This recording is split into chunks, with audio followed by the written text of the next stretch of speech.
माँ कह रही थीं, एक दिन सारी बेटियों को अपने घर जाना ही पड़ता है। तो ये घर किसका है? मैंने माँ से पूछा। मैं अब छोटी बच्ची नहीं थी, ये मेरा 16वां जन्मदिन था। बचपन से ही ससुराल की बातें सुनकर बड़ी हुई हूं मैं।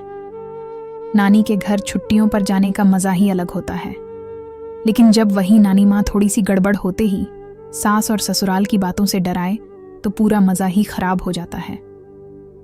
मेरा बचपन बहुत सुंदर था, लेकिन इन बातों से कौन सी लड़की बच पाई है आज तक जो मैं कुछ खास होती।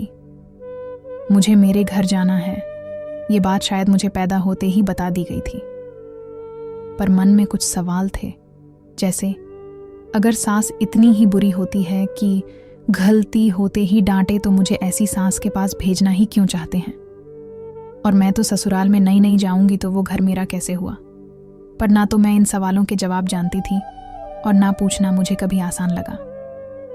दिल में इतना कुछ था कि मेरे जन्मदिन पर भी जब मेरी ही माँ मुझे पराया साबित कर रही थी, तब मैंने पूछ ही लिया कि ये घर आखिर है किसका।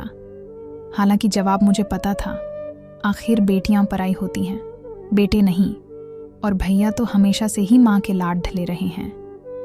माँ ने आंखों में चमक और चेहरे पर प्यारी सी मुस्कान ली कहा, ये घर उसका है जो यहाँ दुल्हन बनकर आएगी। मैं हैरान थी, जिसका अभी तक नाम भी नहीं पता था, उसके आते ही सब कुछ उस पर लुटाने का बेसब्री से इंतजार कर रही थी मेरी माँ। क्या सास सच में बुरी होती है? आखिर कौन सा घर सच में अपना होता है, कौन सा पराया?